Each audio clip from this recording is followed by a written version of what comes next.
नमस्कार आप सभी को हमारे चैनल पर आप सभी को शीतला अष्टमी की हार्दिक शुभकामनाएं। आइए मिलकर सुनते हैं शीतला माता की व्रत कथा।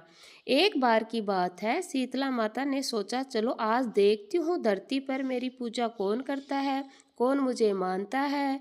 ये सोचकर शीतला माता राजस्थान के डूंगरी गांव में आई और एक बूढ़ी औरत का वेश पहन लिया।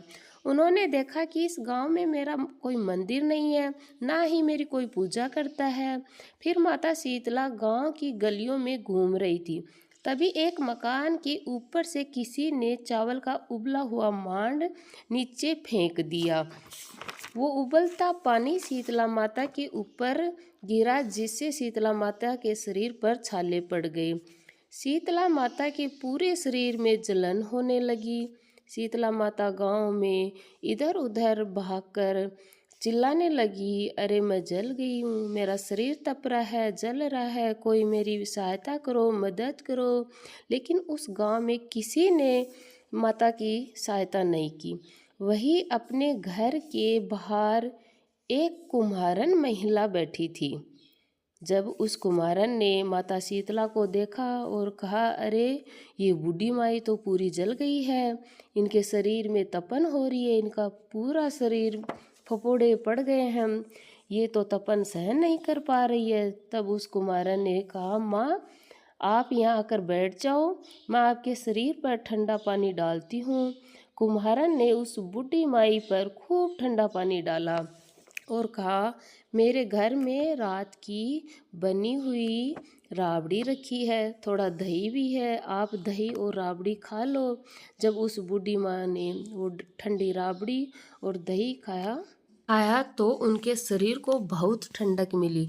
तब उस कुमारन महिला ने कहा, माँ यहाँ आकर बैठ जाओ, आपके सिर के बाल बहुत बिखरे हुए हैं, माँ आपकी चोटी गूंथ देती हूँ। तब कुमारन ने बूढ़ी माँ की चोटी गूंथने के लिए जैसे ही बालों में कंघी करी, अचानक कुमारन की नज़र उन बूढ़ी माई के सिर के पीछे पड़ी। कुमारन ने देखा एक आंख बालों के अंदर छुपी है। ये देखकर वो डर के मारे घबरा कर भागने लगी। तब उस बूढ़ी माई ने कहा, अरे रुक जा बेटी, डर मत, मैं कोई भूत प्रेत नहीं हूँ, शीतला देवी हूँ। मैं तो इस धरती पर देखने आई थी कि मुझे कौन मानता है, कौन मेरी पूजा करता है। इतना कहकर माता चार भुजा वाली अपने गहने आभूषण पहने, सिर पर स्वर्ण मुकुट धारण किए, अपने असली रूप में प्रकट माता के दर्शन कर के कुम्हारन सोचने लगी, अब मैं गरीब माता को कहाँ बैठाऊं। तब माता बोली, बेटी तू किस सोच में पड़ गई।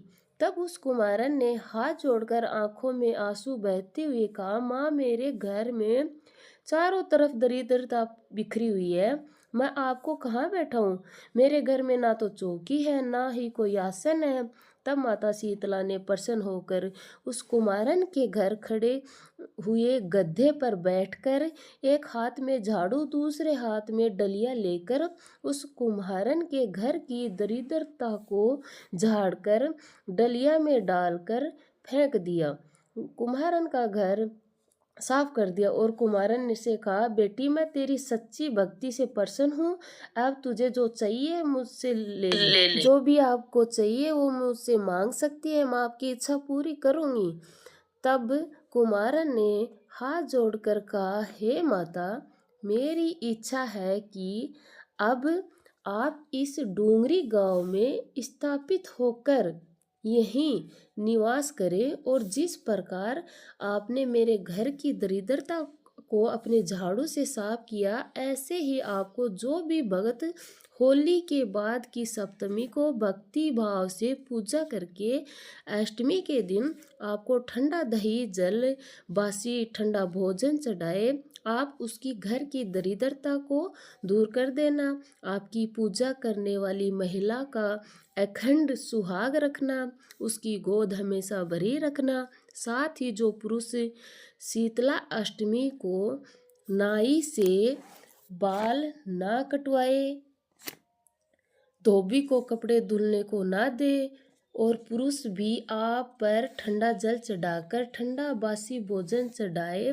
उसके काम धंधे और व्यापार में कभी दरिद्रता न आए। तब माता बोली, तथास्तु। और बोली, हे बेटी, आपने जो वरदान मांगे मैं सब तुझे देती हूँ। तुझे आशीर्वाद देती हूँ कि मेरी पूजा का मुख्य अधिकार इस धरती पर सिर्फ कुमारन जाति का ही होगा। तभी उस दिन से डूंगरी गांव में माता शीतला स्थापित हो गई और उस गांव का नाम सील की डूंगरी रख दिया गया। सील की डूंगरी भारत का एकमात्र मुख्य मंदिर है। शीतला सप्तमी के दिन यहाँ बहुत बड़ा मेला लगता है।